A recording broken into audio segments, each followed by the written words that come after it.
तो दोस्तों हमारा चल रहा था चैप्टर 5 जिसका नाम है सेपरेशन ऑफ सब्सटेंसेस। मैं इसका पार्ट 1 डाल चुका हूँ, ये पार्ट सेकंड है। और पार्ट सेकंड में हम बहुत सी चीज़ें पढ़ने वाले हैं। हम पार्ट फर्स्ट में पढ़ चुके थे कि हमको किसी भी चीज़ को यूज करने से पहले उसके इम्प्योरिटीज़ और हार्मफुल सब्सटेंसेस को हटाना पड़ता है। हैंड पिकिंग की प्रोसेस हम पढ़ चुके थे, थ्रेसिंग की प्रोसेस भी पढ़ चुके थे हम, और विनोइंग की प्रोसेस पढ़ चुके थे, सीविंग की प्रोसेस पढ़ चुके थे। आज हम पढ़ेंगे सेडिमेंटेशन, डिकेंटेशन और फिल्ट्रेशन। ये होता क्या है और ये प्रोसेस कहाँ कहाँ पर यूज होती हैं, आज हम इन सभी के बारे में पढ़ने वाले हैं। चलिए स्टार्ट करते हैं। Sometimes it may not be possible to separate components of a mixture by winnowing and hand picking. दोस्तों कभी कभी क्या होता है कि दोस्तों कि जो सब्सटेंसेस होते हैं उनको मिक्सचर है किसी भी कई सब्सटेंसेस का, तो उनको बहुत ही इम्पॉसिबल है। मतलब उनको जरूरी नहीं कि विनोइंग और हैंड पिकिंग से ही अलग किया जाए, क्योंकि विनोइंग के द्वारा हम क्या करते हैं, ऊपर से गिराते हैं। अगर हम पानी भी ऊपर से गिराएं तो एक जगह गिर जाएगा। तो इसलिए जरूरी नहीं कि सभी जो प्रोसेस होती हैं विनोइंग और हैंड पिकिंग के द्वारा की जाएं। तो और भी प्रोसेस हैं, उनके बारे में आज हम पढ़ेंगे।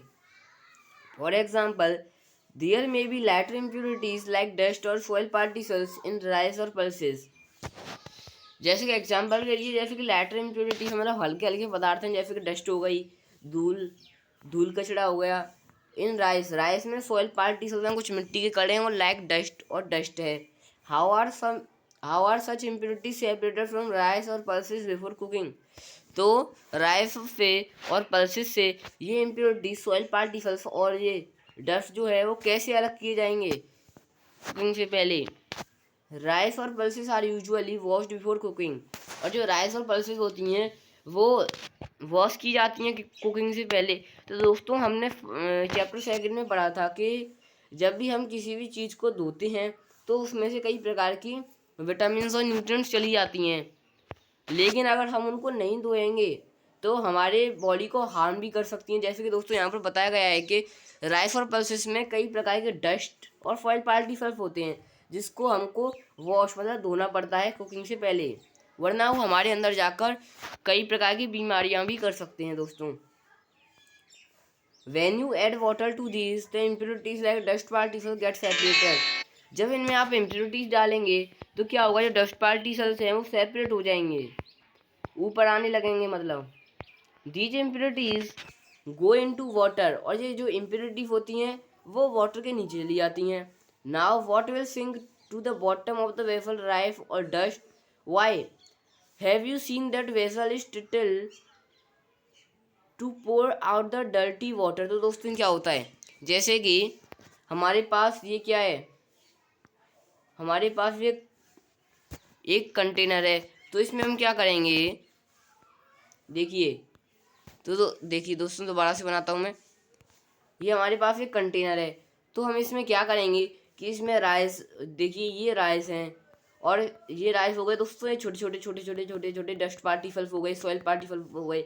हम क्या करेंगे, इसमें क्या डालेंगे, वाटर डालेंगे तो जो ऊपर जो गंदगी जो है वो ऊपर आ जाएगी। और इसको हम थोड़ा टिल्टेड मतलब ऐसे करके थोड़ा सा तिरछा करके इसको पानी को नीचे गिराने की कोशिश करेंगे। अगर हम पूरे को गिरा देंगे तो राइस भी उसके साथ चले जाएंगे। तो दोस्तों थोड़ा सा टेढ़ा करके तब पानी को हम नीचे की ओर गिराने का काम करते हैं। When the heavier component in a mixture settles after water is added, this process called sedimentation। तो दोस्तों एक हमारे पास सेडिमेंटेशन की प्रोसेस चलिए उसको पढ़ते हैं। देखिए ये हमारे पास एक कंटेनर है दोस्तों, इसमें देखिए ये वाटर, इसमें क्या है, हमने इसमें पानी डाल दिया और इसमें कुछ गंदगी मिली हुई है, मतलब हेवियर कंपोनेंट है। तो क्या होगा कि हेवियर कंपोनेंट जब इसमें नीचे सेटल हो जाएंगे तो ये प्रोसेस क्या कहलाएगी, पूरी ये कहलाएगी सेडिमेंटेशन। दोस्तों क्या कहलाएगी, सेडिमेंटेशन। तो आप इसको याद भी कर सकते हो कि सेडिमेंटेशन क्या होता है। When the water along with the dust is removed, this process called decantation। और दोस्तों डिकंटेशन की प्रोसेस पढ़ते हैं। डिकंटेशन में क्या होता है, जैसे कि ये हमारे पास कंटेनर है, इसमें हमने पानी मिला दिया और इसमें गंदगी जो है वो नीचे की ओर बैठ गई, मतलब जो हेवी कंपोनेंट्स हैं वो नीचे की ओर बैठ गए।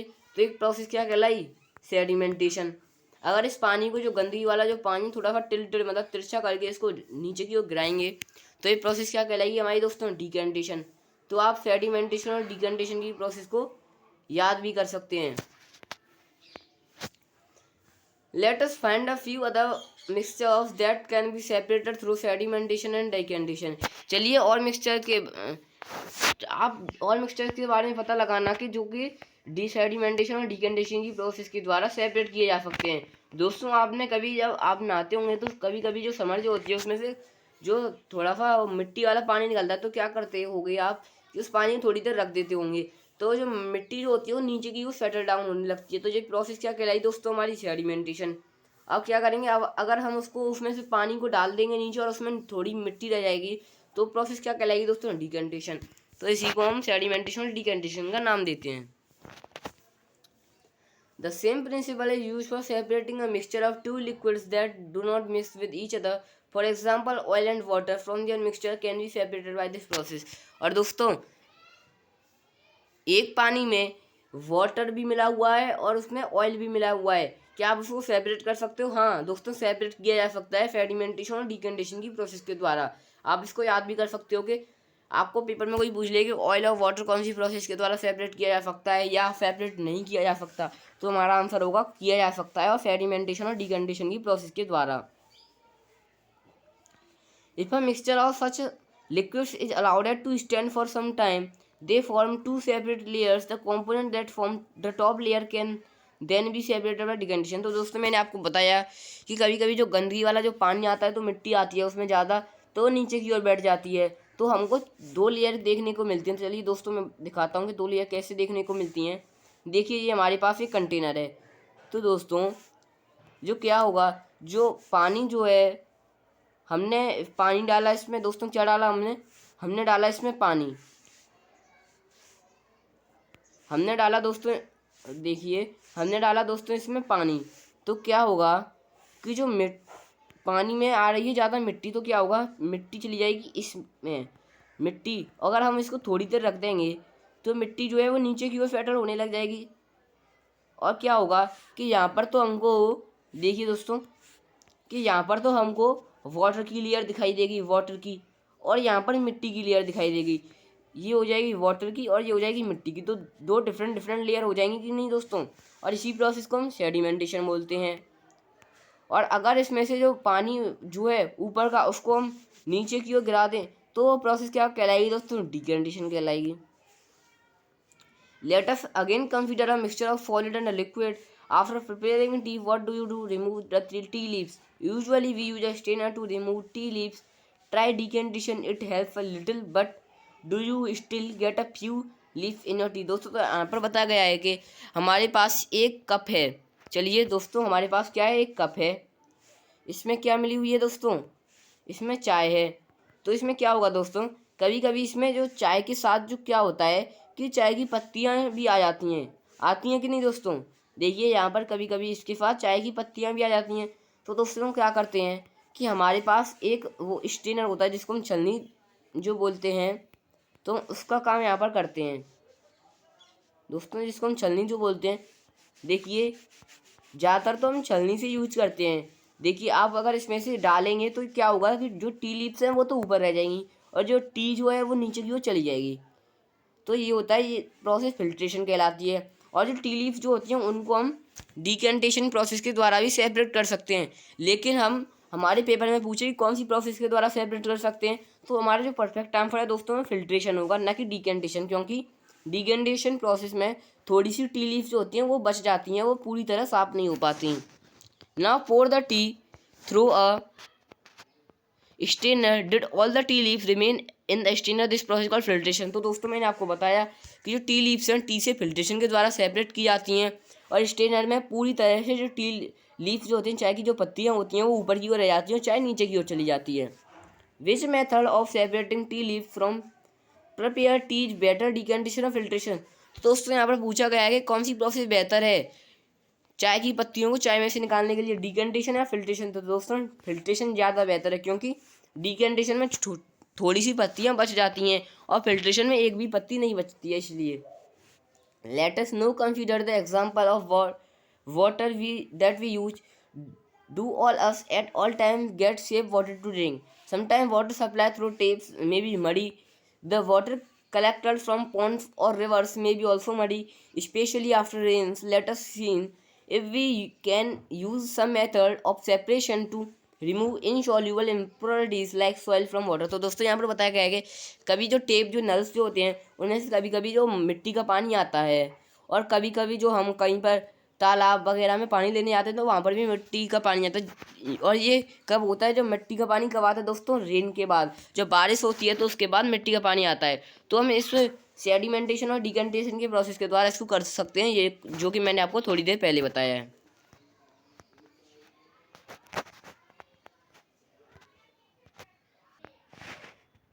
चलिए दोस्तों हम एक्टिविटी 5 पढ़ते हैं कि इसमें क्या कहा गया है। चलिए, collect some muddy water from a pond और अ रिवर। हमको दोस्तों जैसे कि ये हमारे पास क्या है, पॉन्ड है, इसमें क्या होगा दोस्तों, इसमें होगा वाटर, इसमें से हमको वाटर लेकर आना है। It is not available, mix some soil to water in a glass. और हमको एक ग्लास लेना है और इसमें थोड़ा सा वाटर डालना है। क्या डालना है दोस्तों, water, H2O। Mix some soil to water, और इसमें कुछ सॉइल भी डालनी है। क्या डालनी है दोस्तों, सॉइल। तो ये दोनों मिक्स हो जाएंगे दोस्तों। क्या होगा दोस्तों, ये दोनों मिक्स होने लगेंगे, सॉइल और वाटर जो है। Observe the water carefully and note your observation that some soil settle at the bottom of water. Why? What will you call this process? Now slightly tilt the glass without disturbing the water.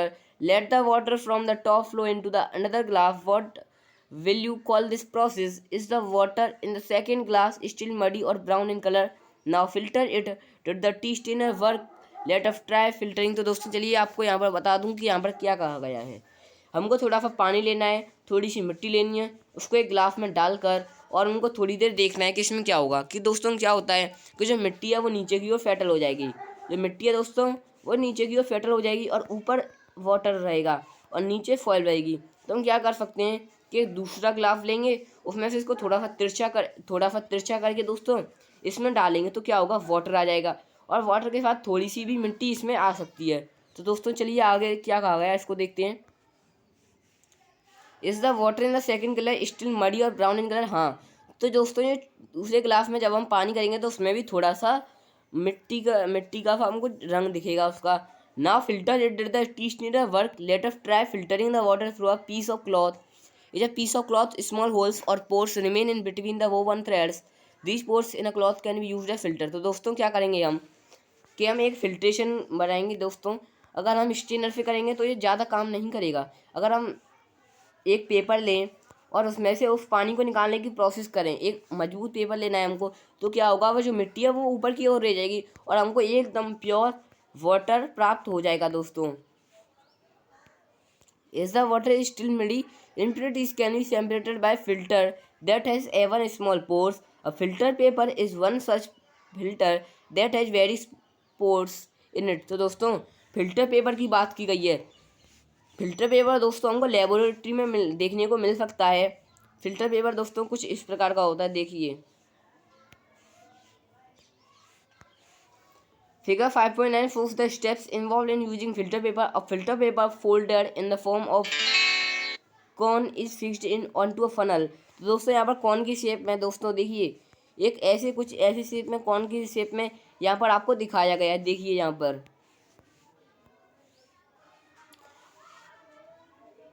the mixture is then poured into the filter paper. The solid particles in the mixture do not pass through it and remain on the filter। तो दोस्तों क्या होगा कि filter paper में जब हम उस पानी को पास करेंगे तो जो सॉलिड पार्टिकल में ज़्यादा बड़े बड़े हैं तो ऊपर की ओर रह जाएंगे और नीचे नीचे पानी चले जाएगा। Fruit and vegetables juices are usually filtered before drinking.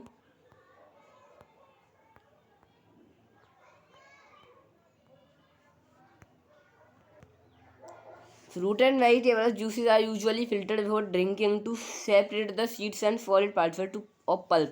तो दोस्तों यहाँ पर कहा गया है कि जब भी हम कभी फ्रूट और वेजिटेबल का जूसेस पीते हो तो आपने देखा होगा कि जो हमको फ्रूट और वेजिटेबल का जूसेस देते हैं तो उसको हम पहले वो फिल्टर करके देते हैं, जिससे कि जो सॉलिड पार्टिकल्स में गंदगी जो है वो ऊपर की ओर रह जाए और जो जो एकदम फ्रेश जूस है वो नीचे की ओर हो जाए, नीचे की ओर आ जाए और उसको हम पी लेते हैं।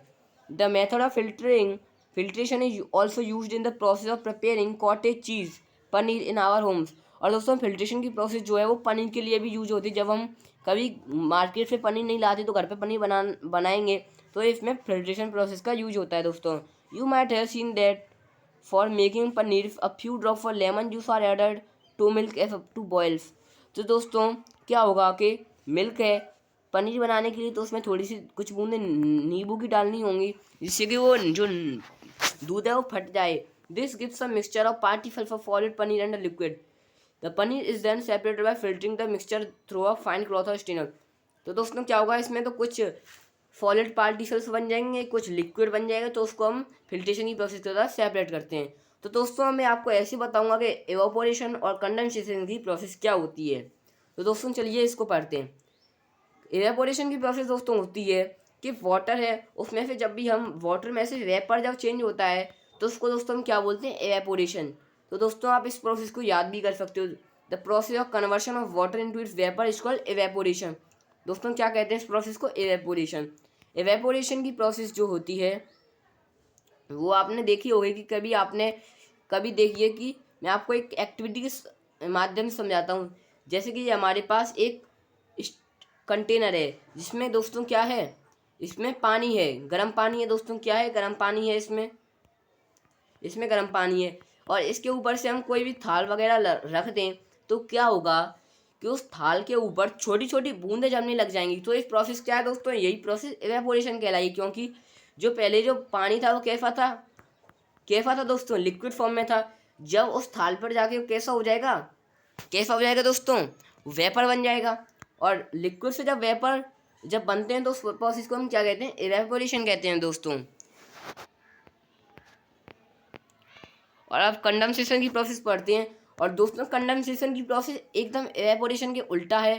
कंडेंसेशन की प्रोसेस में जो वेपर जो होता है वो लिक्विड में चेंज होता है, इसको हम कंडेंसेशन की प्रोसेस बोलते हैं दोस्तों। और आप आगे की क्लासेस में 7th 8th में जाकर आप पढ़ोगे कि जो कंडेंसेशन और एवेपोरेशन क्या होता है, कंडेंसेशन और एवेपोरेशन में क्या होता है, क्या क्या प्रोसेस यूज की जाती हैं। अभी सिर्फ आपकी क्लास में इतना ही बताया गया है। देखिए यहाँ पर ये एक्टिविटी दिखाई गई है आपको। देखिए यहाँ पर एक पहले सॉलिड था, यहाँ पर वाटर में बदल जाएगा। तो दोस्तों क्या प्रोसेस है, कंडेंसेशन है। ऐसे ही ये प्रोसेस कहलाती हैं। और देखिए यहाँ पर सैचुरेटेड सॉल्यूशन की बात की गई है दोस्तों। सैचुरेटेड सॉल्यूशन उस सॉल्यूशन को कहते हैं जिसमें और सॉल्यूशन मतलब और फॉल्ट मिक्स ना हो जाए। जैसे हम फॉल्ट किसी भी पानी है उसमें फॉल्ट डालते जा रहे हैं तो वो मिक्स होता जा रहा है। एक समय ऐसा आएगा कि उस वाटर में फॉल्ट मिक्स नहीं होगा, तो इसी प्रोसेस को उस समय को हम सैचुरेटेड सॉल्यूशन बोलेंगे। देखिए यहाँ पर आपको प्रोसेस भी दिखाई गई है। No more salt can be dissolved in the amount of water we have taken the solution. How the solution is now said to be saturated. तो दोस्तों इसी सॉल्यूशन को हम सैचुरेटेड बोलते हैं। तो दोस्तों इस चैप्टर में यही था। और churning, condensation, decantation, solution, sieving, sedimentation, ये जो आपको कीवर्ड्स दे रखे हैं मैं इस पर भी आपकी एक वीडियो बनाऊंगा। चलिए थैंक यू। अगर आपको मेरी वीडियोस अच्छी लगती हैं तो लाइक और कमेंट कीजिए और चैनल को सब्सक्राइब कीजिए। Thank you.